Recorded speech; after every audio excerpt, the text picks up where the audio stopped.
The message I'm teaching is that nobody has to have a heart attack. You don't have to have a stroke. You don't have to get demented when you get older. And yes, we can win the war on cancer. And everybody has the right to live between 95 and 105 years old in excellent health and avoid medical care.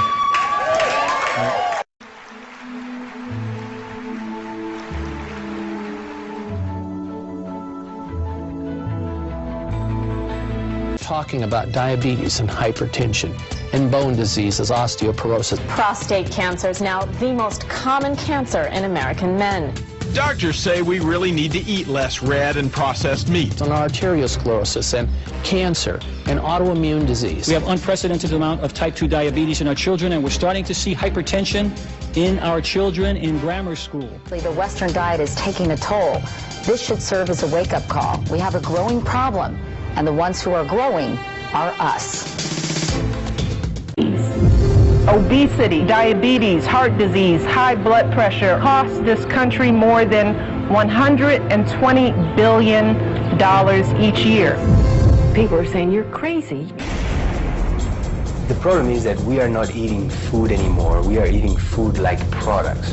And they are adorned. They are made to look better and smell better so that people are attracted to them. It's not your fault. You're programmed to put on fat whenever there is food available. But now there's a lot of food available, but it's the wrong kind. Sugar is in everything. In America, we're eating about 22 teaspoons of sugar a day. The marketing essentially lies to you because it presents you with the promise you're going to be sexy and popular and cool, but in reality, you're going to be obese and miserable and sick.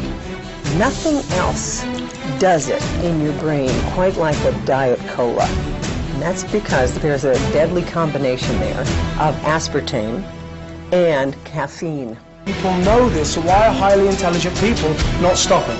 Because they don't know the nature of the trap. To evolutionary psychologist and author Dr. Doug Lisle, the consumption of unnaturally dense foods is the main cause for the epidemic of obesity in America. It isn't that people become more self-indulgent. It isn't because they're lazier than they ever were. What's happening is that their mechanisms of satiation are being fooled. The process starts with a range of receptors in our stomachs that help us gauge how much food we've eaten. These include stretch receptors to help measure the sheer volume of food in our stomachs.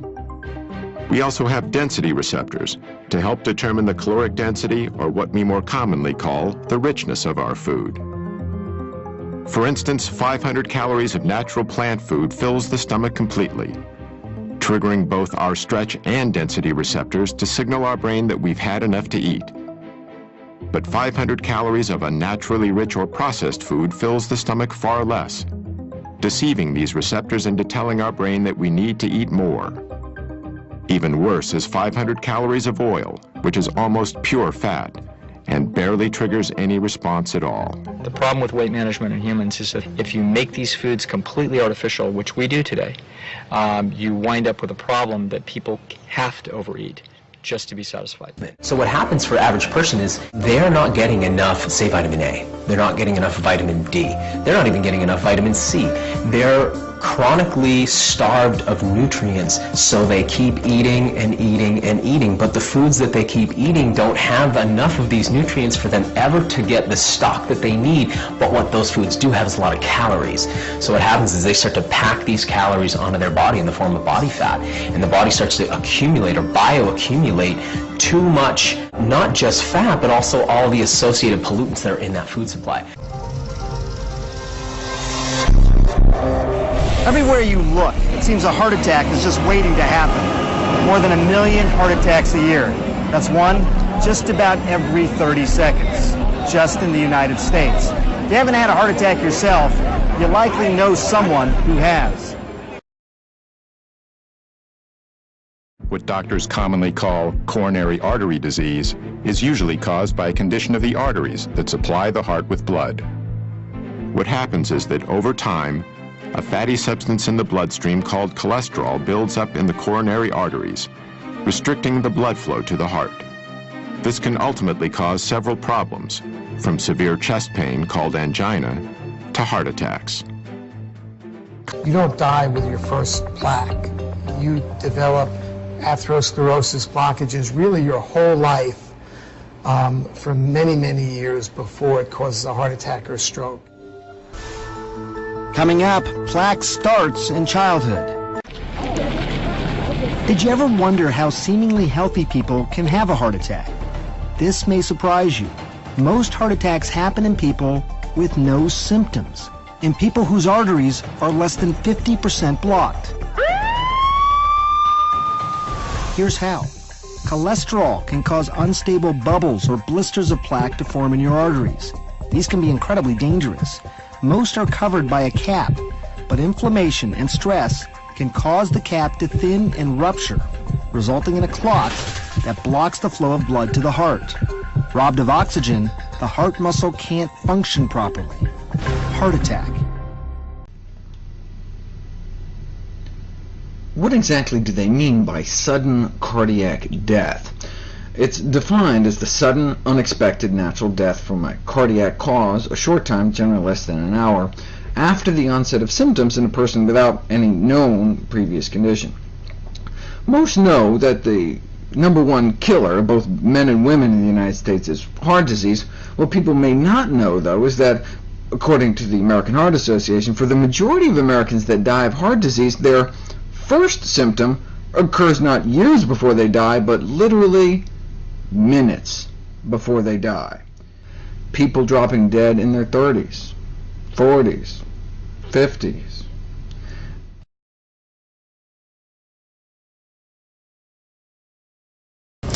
Yeah, heart disease, #1 cause of death. But what if your cholesterol is normal? Right? Hear that all the time from patients, right? Have to break it to them. Look, having a normal cholesterol in a society where it's normal to drop dead of a heart attack, not necessarily a good thing. And remember, it's our #1 killer, right? In a huge study last year, most heart attack patients fell within the recommended targets for cholesterol, demonstrating that the current diet guidelines just not low enough to cut heart attack risk. Close to half of heart attack victims had cholesterol levels classified in the guidelines as optimal. All right, now cholesterol is just half of the heart disease story. The other half is inflammation. Right? We've known for 15 years that a single meal high in animal fat, sausage and egg McMuffin was used in the original study, can paralyze our arteries, right? Cutting their ability to relax normally in half within hours of eating animal products. The whole lining of our vascular tree gets inflamed and stiffened, right? And just as that inflammation, so here's hours, right? 1, 2, 3, 4, 5, 6. Just as that inflammation, right? Just as that crippling of our arteries starts to finally calm down after 5 or 6 hours, lunchtime, right? And then we may whack our arteries with another load of meat, eggs, or dairy, right? And so most people are in this chronic state of low-grade inflammation, increasing risk for these inflammation-related diseases like heart disease, cancer, diabetes, one meal at a time. Does the same thing to our lungs. Right? Again, within hours, inflammation in our airways. A single meal causing internal damage, not just years down the road, but literally right then and there, that day, within hours of it going into your mouth. Cholesterol can cause unstable bubbles or blisters of plaque to form in your arteries. These can be incredibly dangerous. Most are covered by a cap, but inflammation and stress can cause the cap to thin and rupture, resulting in a clot that blocks the flow of blood to the heart. Robbed of oxygen, the heart muscle can't function properly. Heart attack. Over the next several years, Dr. Campbell initiated more extensive lab studies using various animal and plant nutrients. The results were consistent. Nutrients from animal foods promoted cancer growth, while nutrients from plant foods decreased cancer growth. Dr. Campbell's research led him to a conclusion about the way genes, chemicals, and nutrition interact to promote cancer. Cancer starts with genes. It might be genes we're born with, it might be genes that are actually changed by a chemical. So those genes become capable of producing cancer cells. Whether we do or don't get cancer is primarily related to how we promote those cancer cells to grow over time. That's where nutrition comes into play. They go much more rapidly when they were fed animal protein. Dr. Campbell and other nutritional scientists have found that only a small percentage of cancer cases are caused solely by genes. The New York Times called it the most comprehensive large study ever undertaken of the relationship between diet and the risk of developing disease. For Dr. Campbell, he finally had large-scale data on people, and it was remarkably consistent with his earlier discoveries. These are the estimated amounts of animal foods produced in 9 countries, a figure that's closely related to animal food consumption. These are the numbers of deaths due to heart disease and cancer in the same countries. Because we learned that animal protein was really good in turning on cancer.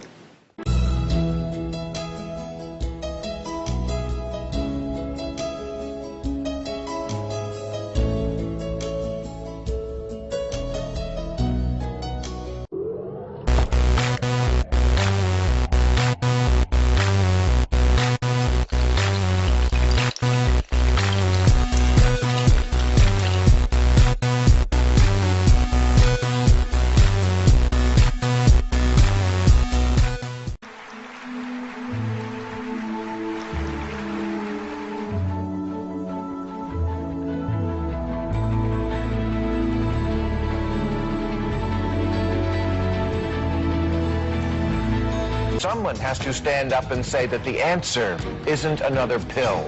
The answer is spinach. We got these 2 world-class scientists, Dr. Caldwell Esselstyn and Dr. Colin Campbell.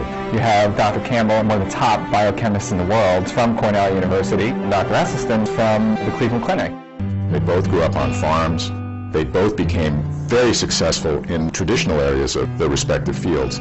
On the one hand, I'm coming from the scientific route, getting some ideas. He's coming from the clinical route and doing some dramatic research. Here's the science, here's the clinical evidence. Put the two together, it's amazing. So they ultimately reached a revolutionary conclusion, that many of our most crippling conditions could be greatly reduced, if not completely eradicated, simply by eating what they call a whole foods, plant-based diet. This means consuming foods that come mainly from whole, minimally refined plants, such as fruits, vegetables, grains, and legumes. It also means avoiding animal-based foods such as meat, dairy, and eggs, as well as processed foods like bleached flour, refined sugars, and oil. Campbell and Esselstyn's research in this field would change their lives forever.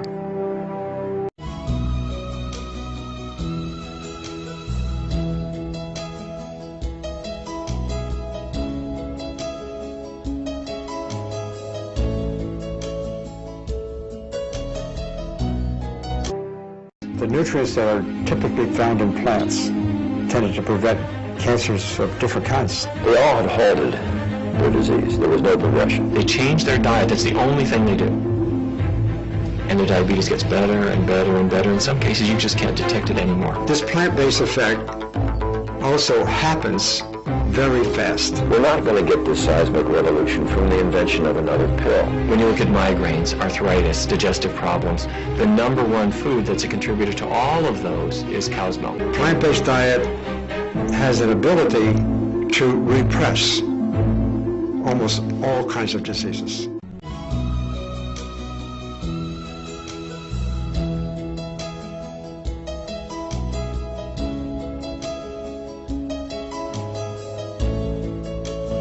You just keep looking better and better. You look fantastic.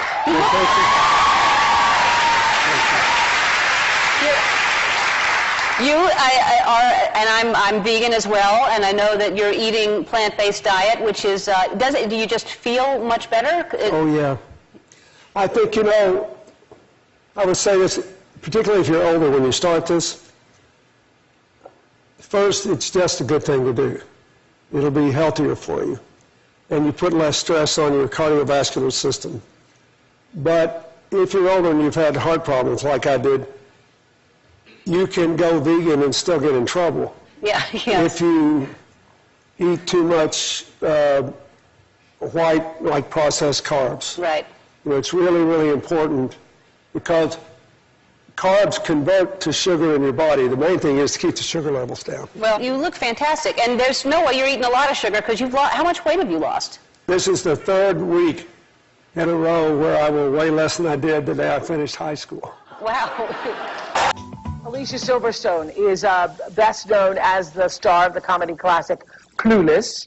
But what you may not know is that she had severe asthma, insomnia, full-blown acne, and was constantly constipated. About 12 years ago, she completely revamped her diet, and at 33, she says she sleeps like a baby, doesn't worry about her weight, and has tons of energy. She joins us by satellite from New York City, where she's starring on Broadway. Hi, Alicia. Hi. So nice to see you. Yes, I love your book, The Time Diet. I really have been reading it and taking great recipes from it, so thank you very much. What did you do to start feeling so good? Well, I stopped eating meat and dairy and processed foods, and you may think, well, then what do you eat? But I actually started to eat really incredible, delicious food that's easy to make and makes me feel amazing. My skin changed drastically, my body changed, my energy level. I used to have all those white marks on my nails, and they were very brittle, and now they're so strong I cannot bend them. And my eyes got really white, and I feel like I look less puffy, and it feels amazing. Hey everyone, I thought I'd say hi on my birthday. Most people, when they hit 50, they go like this. They go, oh, no, it's the end of the world. Ah! Well, how old do you feel? How old is your body? How old are you up here? You know, here I am. Look at me when I was 27. I was so bad off. I was older, and I was worse than I am now. And for those of you, there's people out there who actually believe that I'm not 50. So I'm going to show. I'm going to prove this once and for all. Here we go. My birth certificate. It's falling apart. It's like, here it is from Germany, okay? I was born in 3rd of August, 1962. See it right there? There it is. And here's my passport. For those of you who don't want to believe the birth certificate, here's my passport right there. Okay? Look at that. Look at that right there. Where is it? Right there. See? 3rd of August, 1962. Okay, here's my driver's license. My driver's license is right here. Check it out. Right there. See that? 3rd of August, 1962. So, I'm 50 years old. What do you think of that? Huh? You know, I mean, it's like there is no excuse. Those of you who are not living the way you want to live, who are not healthy, you're going to age. There's no way around it. The way you get over it is you start living the life you want.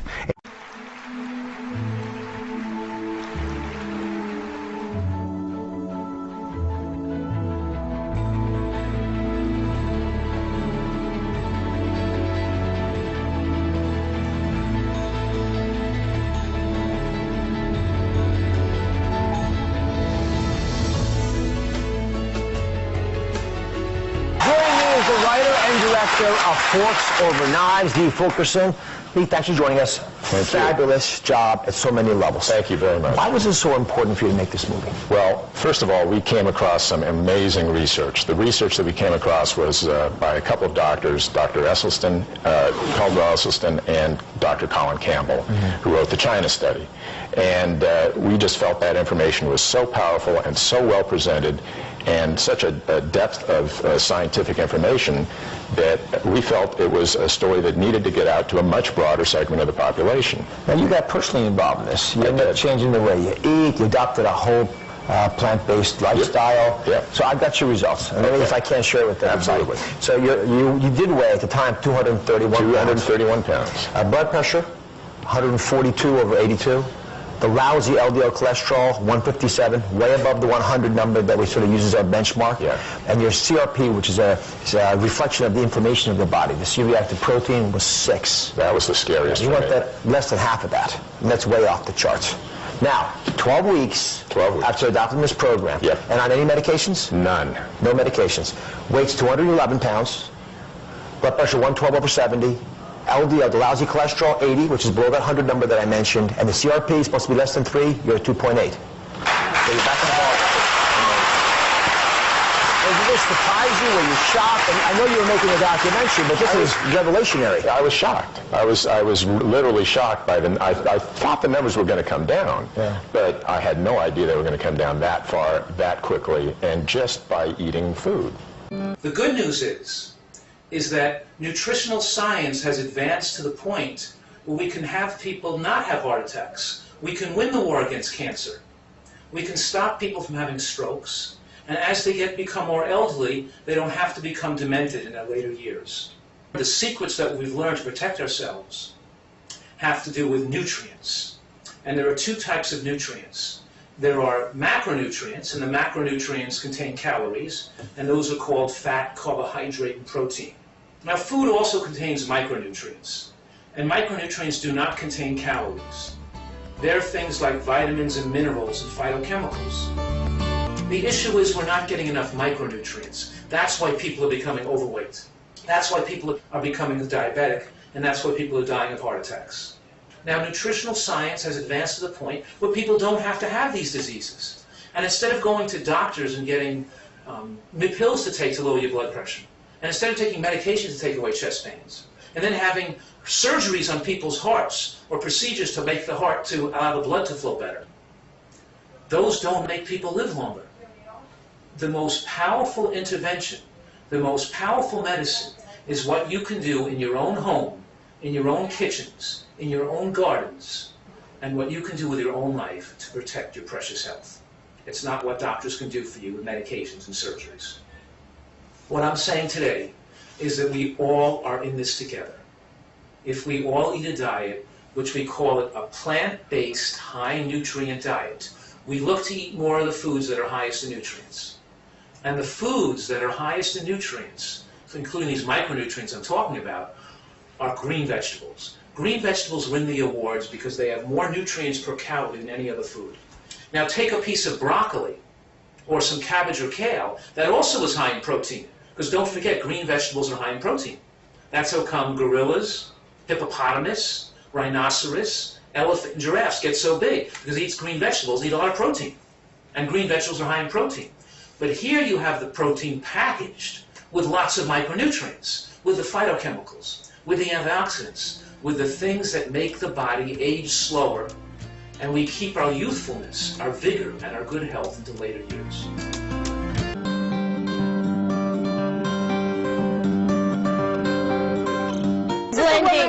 Who started it all. I saw ugly, blubbery pictures of me in Star Magazine, and I said, oh, I haven't lost all that baby weight. So you happened to come on the show about, I don't know, a couple weeks later, and you showed us a green, and I got the Vitamix, I threw the kale, and everyone said to me, how did you lose the 10 pounds? And I don't have a recipe, but this is what I do, and I know you're going to do yours. But kale is really big with Yep, we kale here. Oh, kale over there. Kale. I throw in a ton of kale, I throw in some green apples, I throw in celery, I throw in a little lime, I throw in cucumbers, anything green, and I mix it up, and I add a little water. It is so delicious, and I'm telling you, I do it in the morning, and then I'll have dinner at night. And that's it, and I drop 10 to 15 like that. Great. So I'll just give you a couple tips for keeping it in line. Like you said, the base is water. Yep. What's great about this for losing weight is that it has a lot of fiber. It's not a juice, it's a smoothie. So we're keeping the fiber in, which is important when you're trying to lose weight. It is. Like you said, during the day, so you're not hungry all the time. Kimberly has a book, by the way, I want to mention. It's The Beauty Detox. And you work with a lot of actors and musicians. Yes. And you get them down. Can you say anyone that you I work with Drew Barrymore and Fergie and Josh Duhamel and Owen Wilson and Hilary Duff. And you just get them in shape for movies. That's right, and roles and just energy as well, and just for looking their best. Right. So this is the heart of the smoothie, as you mentioned. Kale.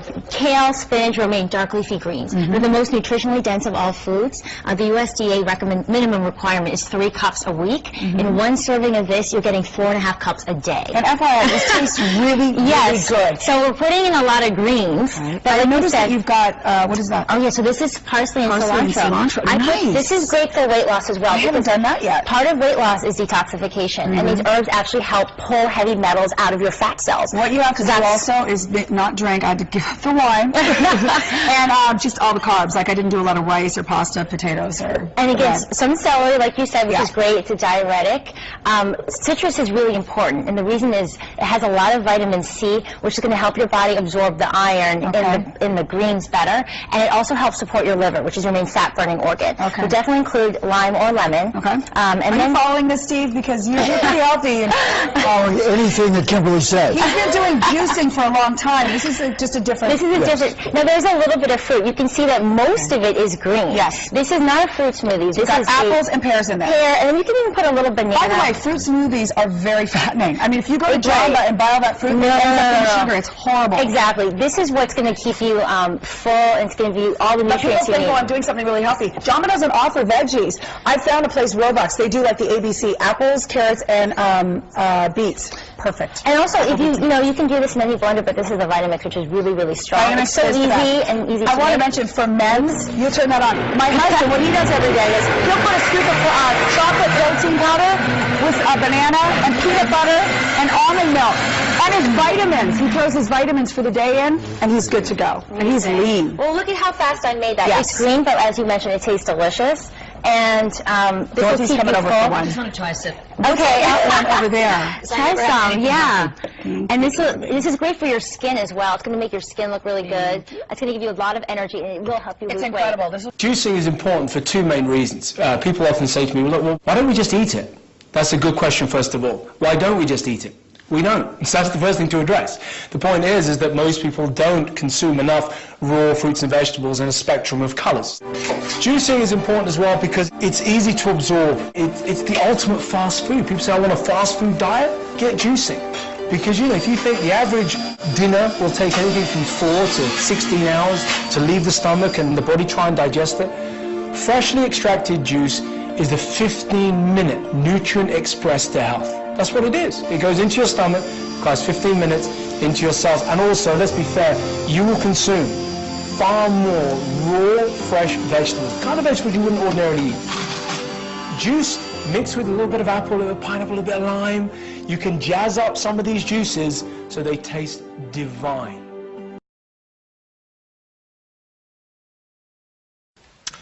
On June 25th, 2011, this was me. I don't know if you can tell, but there's 13 people in that photograph. I'm not talking about 13 people in the back. I'm talking about 13 people in the front. That's my wife, that's my son, and that's me. And there's about 10 bowling balls in that photo that shouldn't be there, but they were there. And in 2011, I heard a fact that changed my life. What I heard was that if you are obese, the likelihood of your child being obese increases by 50%. Let me say that again. If you are obese, the likelihood of your child being obese increases by 50%. But this year, I knew that something had to change. I knew that this year it couldn't be the same. Because it wasn't just about me and my decision. It was about how my decision was having a negative impact on my son's life. I knew why I needed to change, but I didn't know how I could make that change. And then it happened. I saw a documentary called Fat, Sick, and Nearly Dead, and I found my how. It was a story about an ordinary man named Joe Cross who decided that he would change his life by going on a 60-day juice fast. And he would lose weight. And as I watched Joe struggle day in and day out with his weight loss and his journey, I began to sympathize, and even better, I began to empathize because I knew what he was going through. I struggled with my weight my entire life. And I knew in my head that I should be able to do this. I should be able to figure this out. And I have to do it. There's no longer an option. I need to make this happen. And I'll ask you one thing. I'll tell you that you don't have to wait a single minute to start making positive decisions in your life to improve it and improve the life of your family around you. And remember, it is not about the juice. It is about the journey and the influence that I had on my son. I'll show you a quick video. Aunt, what are you doing, Vida? Push it, push it. I'm juicing. What kind of juice are you making? I make tomato juice. And now you're going to make carrot juice.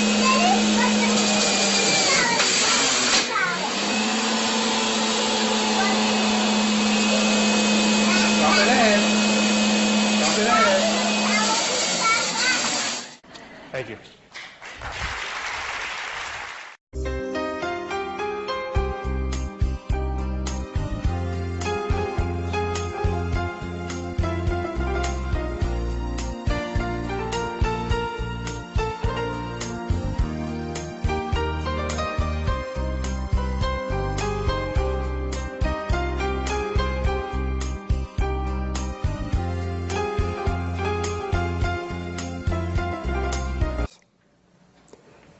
Now, when people think about whole plant-based foods, we've known for a good long time, our grandmothers told us and mothers told us that it prevents future disease. But it's not only about using this diet to prevent future disease, and here is the kicker. Here's the thing that really matters that the public tend not to know. It's also about using this same kind of diet to actually treat existing disease. And I think this is a really important concept because it goes right to the core of what a healthcare and medical care system is all about. Here's a list of diseases, for example, that one can find in the legitimate scientific literature, in the peer-reviewed literature. Here are diseases that have been documented to be affected by a whole food plant-based diet. That is to say, this kind of diet prevents, suspends, that means stops the further progression, or cures all of these diseases. We can now cure heart disease in fairly late stages. We can cure type 2 diabetes in a very short period of time.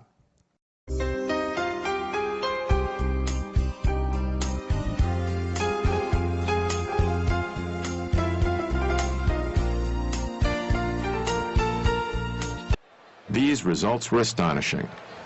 The diet produced something that medication and surgery never had before: actual reversals of heart disease. The biological mechanism that caused these reversals centers on the lining of our veins and arteries, the endothelial cells. They are the absolute life jackets of our blood vessels. When you're young and you're a teenager, you're healthy, you could spread those out one layer thick and you'd have something that would cover 6 or 8 tennis courts. In 1988, scientists discovered that endothelial cells manufactured the gas nitric oxide. Well, what does nitric oxide do? Nitric oxide keeps our blood flowing smoothly without being sticky. It also helps to dilate constricted blood vessels during physical activity and inhibits the formation of plaque. And most importantly, nitric oxide is a powerful force for eliminating the inflammation that seems to go with this plaque. However, scientific tests have demonstrated that when we start eating the typical Western diet, our endothelial cells are damaged. When you're getting to be in your 40s and 50s and 60s and you've been slaughtering your endothelial cells, you don't have those 6 or 8 tennis courts. You may be down to 1.5 or 2, and they can't protect you. Yet according to Dr. Esselstyn, when we begin eating a whole foods plant-based diet, the damage to our endothelial cells not only stops, it starts to reverse.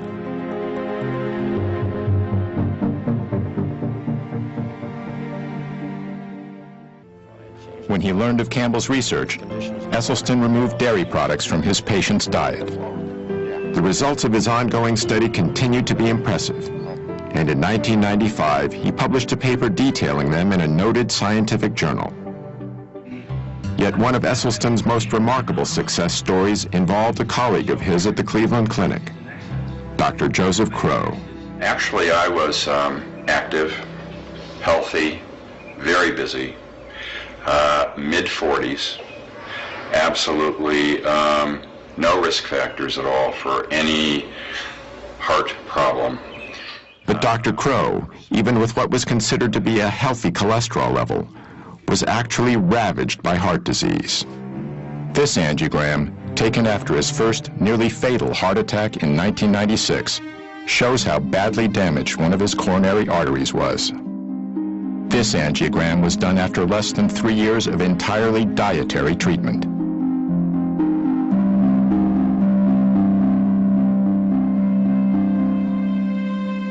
Dr. Crow is fortunate.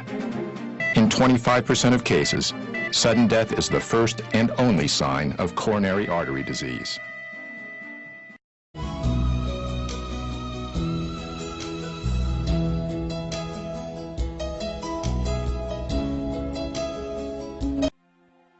Like a lot of women, Kintz did not experience the classic chest pain, but rather fatigue and a pain in her jaw.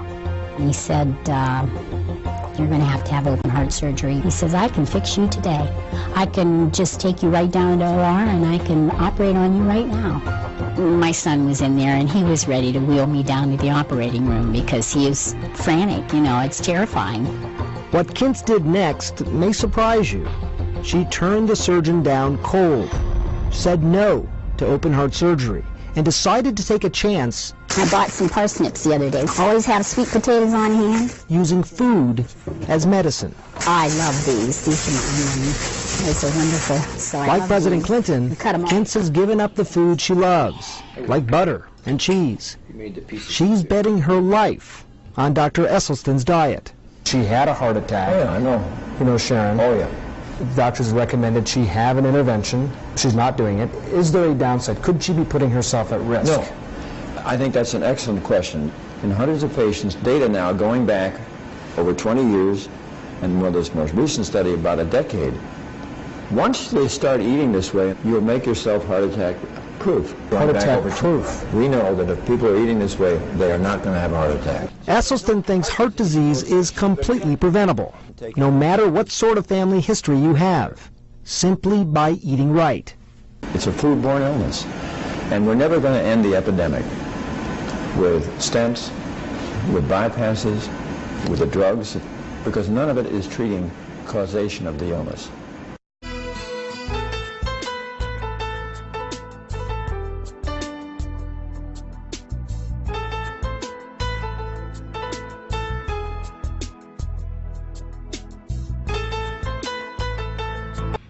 So I did all this research, and I saw that 82% of the people since 1986 who have gone on a plant-based, no dairy, no meat of any kind, no chicken, turkey.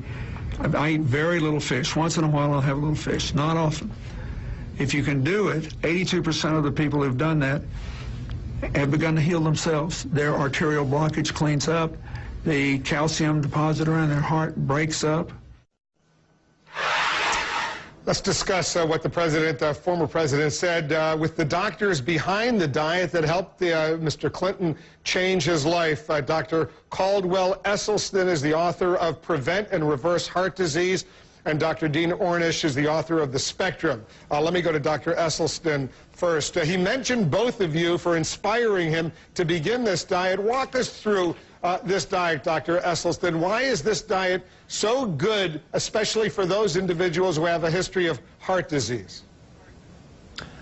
Well, thank you, Wolf, for having me on this evening with my good friend Dean Ornish. There's no question that if the truth were known that coronary artery disease is a toothless paper tiger that need never exist. And if it does exist, it need never, ever progress. What we've heard from President Clinton is the remarkable change that he's been willing to make to remove completely from his nutrition those foods which we know will devastate and injure the inner lining of your arteries. And the remarkable thing is the capacity that the body has to heal itself. And when you do what President Clinton has done, where you completely try to remove any foods that are going to injure your vessel, the body has this remarkable capacity to begin to heal itself. And I'm afraid that as a medical profession, we perhaps have fallen down and really emphasized too much the drugs and the procedures and the operations which really treat the symptoms. They do not treat the causation of this illness. This is one of the few times since Hippocrates that we have not told patients about the causation of their illness.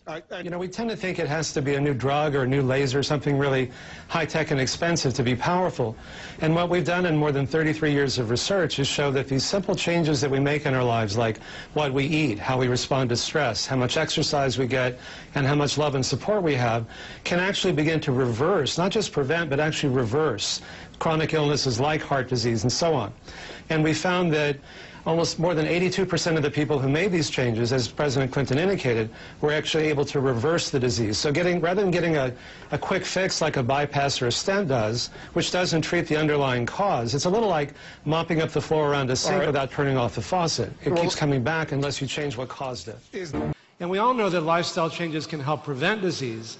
We've been able to show that you can actually reverse the most common diseases, which is not only more effective in many cases, but a whole lot more cost effective.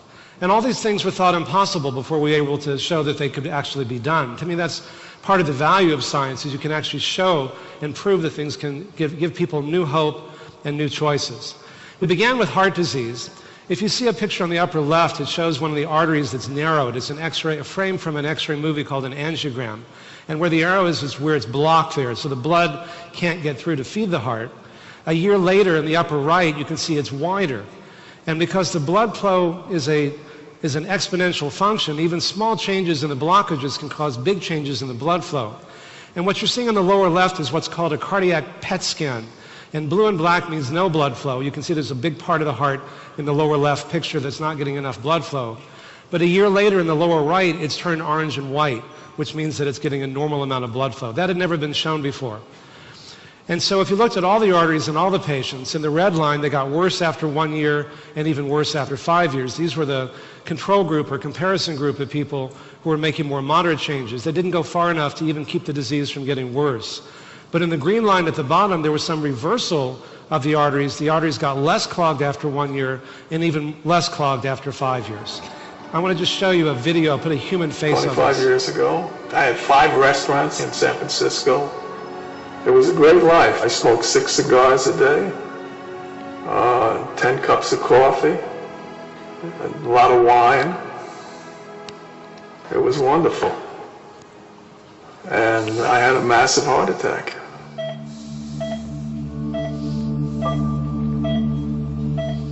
I was in the hospital for 2 weeks. I could hardly just about walk 3 steps, and I'd have to stop and rest. I was popping 20 or 30 nitros a day. But then Dean Ornish was starting his program to see if you can reverse heart disease through lifestyle change. And he went to my doctor and asked if he could approach me. He told Dean, how long is the program? So he said it was a year.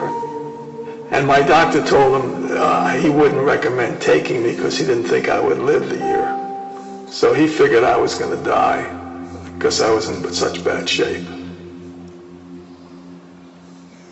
And now, 25 years later, and I'm in pretty good shape.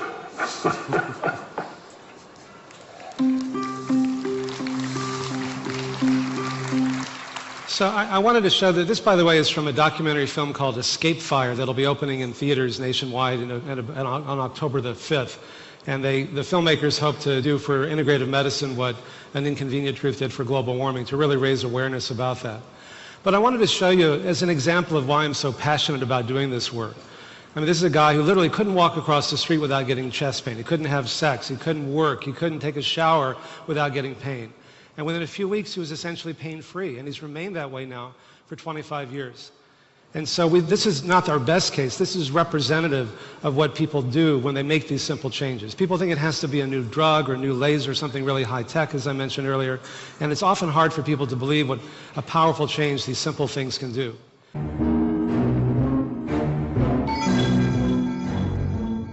We are constantly getting rid of micro-diseases and cancer every single day. Each one of us has 750,000 cancer cells in us. And our immune system is either going after it or it's not. And there becomes an imbalance in the system. But we're all fighting some kind of micro-diseases and cancers every single day of our life.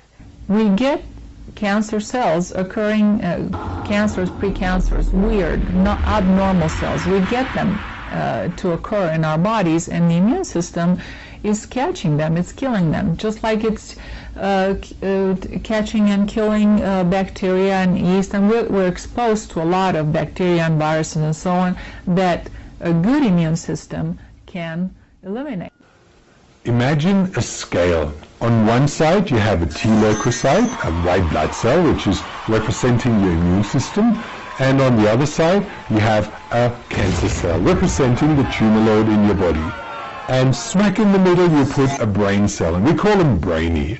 Now, Brainy decides with all his actions, thoughts, feelings, diet, whatever he does, whether he supports cancer and weakens the immune system, or whether he supports the immune system and weakens and reduces the cancer load.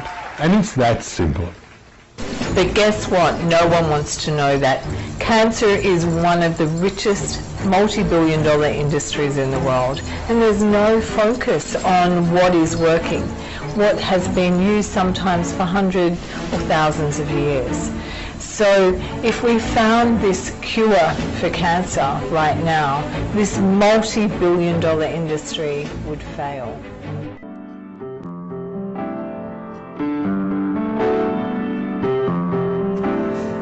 The body has what Dr. Gerson called a natural healing mechanism.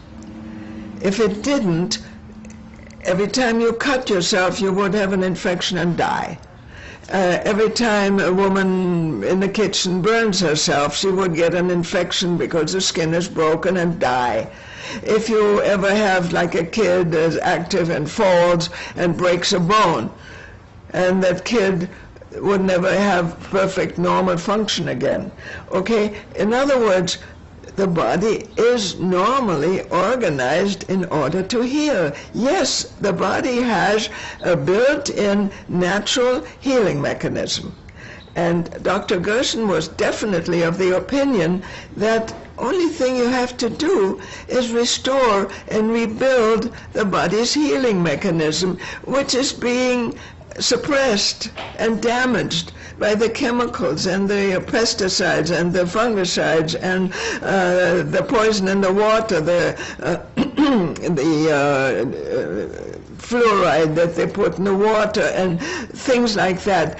These things poison and damage the body's defenses. Actually, when the defenses are in order, your immune system, your enzyme system, your hormone system, your essential organs like the liver and the lungs and the brain and the heart, if those organs are in order, cancer is impossible. You cannot have cancer. The body has too many powerful defenses, so that cancer is, first of all, completely avoidable, and secondly, even in advanced situations, totally curable by restoring the body's ability to reactivate this healing mechanism. We then looked at prostate cancer. You know, prostate cancer is the #1 cancer in men, other than skin cancer.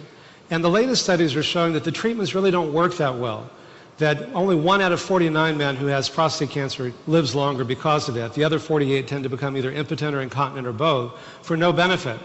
And so we wanted to see what would happen if people changed their lifestyle. So we took men who had biopsy-proven cancer. We did this in collaboration with the chair of urology at UCSF, Dr. Peter Carroll, and the former late chair of urology at Memorial Sloan Kettering Cancer Center in New York. And what we found is that these were men who had biopsy-proven prostate cancer, but who had elected not to be treated for reasons unrelated to the study, the so-called watchful waiting. So we could then look at the effects of lifestyle changes alone without being confounded by radiation and surgery and so on. And what we found was that the PSA levels, which as you know is a marker for prostate cancer, went up or got worse in the comparison group who didn't make changes to this degree, but went down or got better in the group that did. And here again, the more people changed their diet and lifestyle, the lower their PSAs went. When we actually looked at the tumor growth in vitro, we found the prostate tumor growth was inhibited 70% in the group that made these lifestyle changes, but only 9% in the group that didn't. And in one of the coolest slides, we found that more people changed their diet and lifestyle, the more it directly inhibited the growth of their tumors. That's a really good, exciting thing. And we actually measure the tumor activity shown in red using a new test called MR spectroscopy, and we found that the tumor growth began to shrink after a year in these patients. And so this remains the first and only randomized trial showing that lifestyle changes may slow, stop, and even reverse the progression of early-stage prostate cancer. So we wondered what were some of the mechanisms by which this might happen. And so we looked at the gene expression, and we found that over 500 genes were changed in just 3 months. In fact, turning on the good genes that prevent prostate cancer and turning off the bad genes that cause it. And not only the genes that cause prostate cancer, but they're also the same genes that promote breast cancer and colon cancer as well. This is what's called a heat map. Red is turned on, green is turned off, and each one of those along the right column is one of the oncogenes that promote cancer.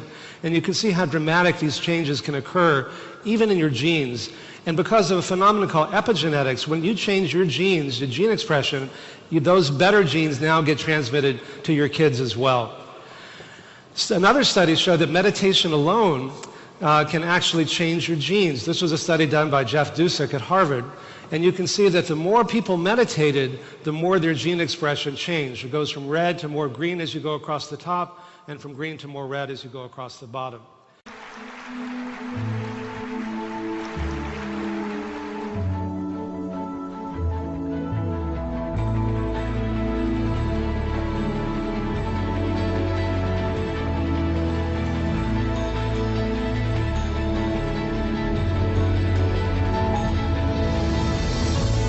we can get dramatic reductions in cancer. We all know that a low-fat diet that's high in vegetables is part of the recipe for good overall health. But the author of the popular diet book, Eat to Live, says his top 5 foods help keep cancer away. He calls it the Gomes list. G for greens. Green vegetables have the most powerful anti-cancer effects against almost all foods. Specifically, Furman says cruciferous greens, like broccoli and spinach, contain isothiocyanates, a compound he says kills cancer cells. The O stands for onions. And onions are a very powerful food against cancer. Almost all major cancers, breast, colon, prostate, ovarian cancer, show between 50 and 70% reduction in the risk of cancer from people with the highest consumption of onions. So he recommends eating lots of onions to prevent cancer. The M stands for mushrooms. All types of mushrooms have powerful anti-cancer effects, even the inexpensive white button mushrooms. Mushrooms, he says, contain angiogenesis inhibitors, which stop blood vessels from forming. So it prevents red blood cells from fueling the growth of tumors. B is for berries, which are rich in antioxidants. And the S stands for seeds, or seeds and nuts. When I make a salad dressing, and I put sesame seeds or sunflower seeds in the dressing or in the salad, now I can absorb 10 times as much of the anti-cancer compounds from the green vegetables. Dr. Furman says his cancer-fighting grocery list is based on scientific research.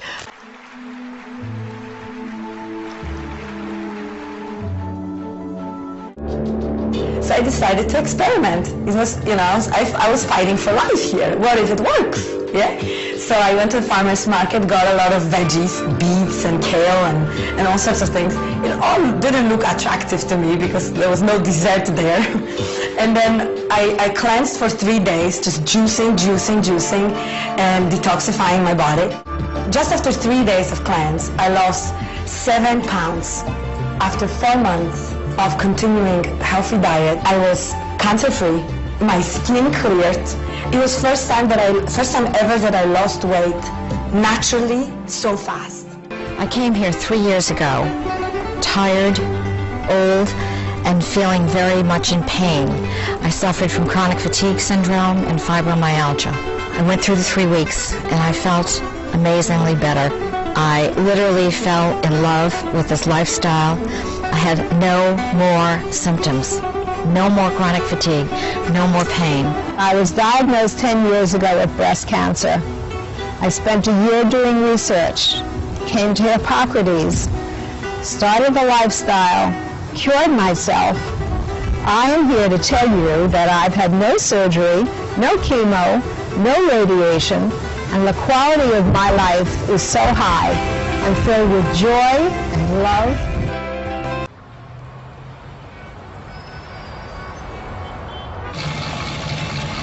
I have been a runner for 14 years, in fact, a marathoner.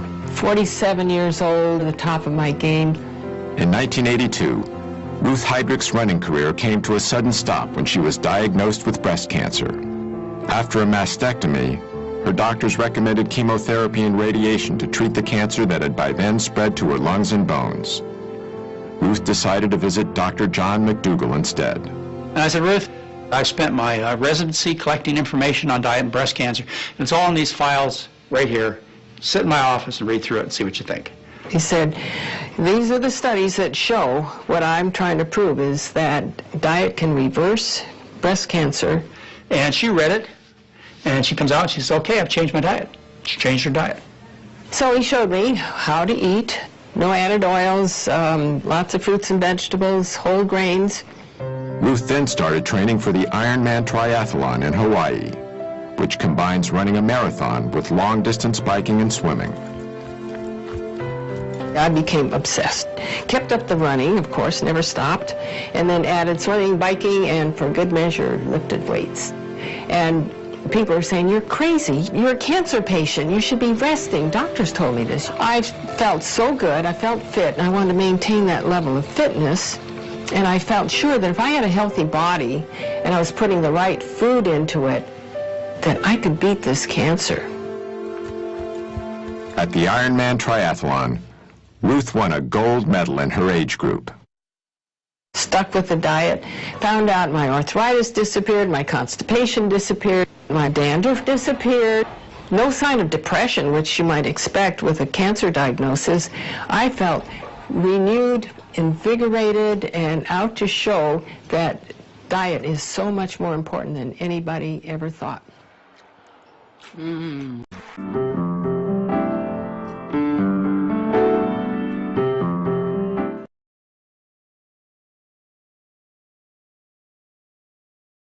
It doesn't have to be all raw food, but if you eat good, nutritious, clean, healthy food, clean being free of chemicals, free of additives, free of pesticides, free of all of the poisons that they regularly add to it, and free of being GMO and all that kind of stuff.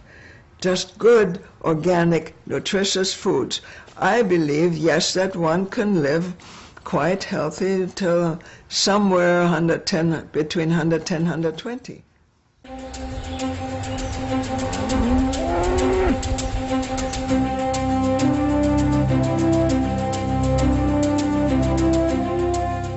Now well into their 70s, Doctors Campbell and Esselstyn are both vital and active. They also continue to spread their message.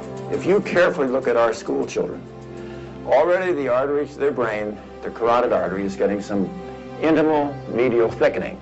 Dr. Esselstyn lectures about his research all over the United States and abroad. His wife Ann frequently accompanies him to help counsel patients and to demonstrate the preparation of plant-based foods. Dr. Esselstyn is also director of the Cardiovascular Disease Prevention and Reversal Program at the Cleveland Clinic's Wellness Institute. Like Dr. Esselstyn, Dr. Campbell continues to lecture throughout America and beyond. You have two choices. You can eat yourself into poor health and early death, or you can eat yourself into good health and a long, healthy life. And that road is on a plant-centered dietary path. The message I'm teaching is that nobody has to have a heart attack. You don't have to have a stroke. You don't have to get demented when you get older. And yes, we can win the war on cancer, and everybody has the right to live between 95 and 105 years old in excellent health and avoid medical care.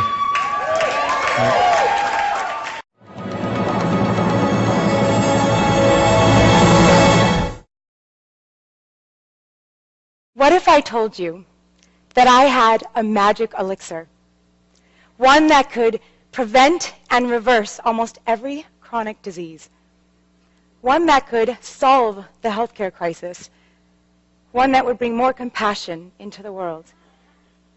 What if I explained that my elixir could help heal the planet's devastation? That it could save billions of animals a year and prevent their pain? That it could feed the hungry throughout the world, that it encourages peace, community, and benevolence. This potion, it's free of cost, and there's plenty for everyone. Would you believe me that it exists? Would you be shocked at its simplicity, mesmerized by its obviousness, eager to try it? Would you be frustrated that nobody had told you this information prior to now, like I myself was, when as a teenager, I randomly stumbled into this brilliant book by John Robbins called Diet for a New America, and it changed my life forever. Indeed, this elixir exists everywhere, and it is perhaps one of the sole commonalities we share amongst all the living on Earth. It is readily available to most, and I know with confidence that it is the most potent possibility we have to save our future, that of our species, the planet, and life as we know it. Okay, granted that may seem a little hokey. I agree. At first glance, my proposal may seem implausible. But hear me out, and then decide. Eating a whole food, plant-based diet is this magic elixir, the secret ingredient to all these extraordinary outcomes. Sustaining yourself on vegetables, fruits, whole grains, legumes, nuts, and seeds can and will provide all the aforementioned benefits. I grew up eating animals, like most people in our country, but once I started considering my food choices, I recognized that I didn't really want to eat animals. And the more I learned, the more I saw that I was healthier if I didn't eat animals, and that I had a much lighter footprint on our planet. The livestock industry is a greater contributor to global warming than the entire transportation industry, according to the United Nations. So by eating meat, milk, and eggs the way we are, we're harming our own health, we're slaughtering 10 billion innocent animals every year in the U.S., and we're destroying the planet. Dr. Fuhrman has a vision about how everyone can enjoy a healthier, happier, and more productive life. We have to appeal to our governors and our government, our educators and our teachers and our farmers. We have to all work together as a team to bring healthy food into the schools, to bring healthy plant foods into our homes.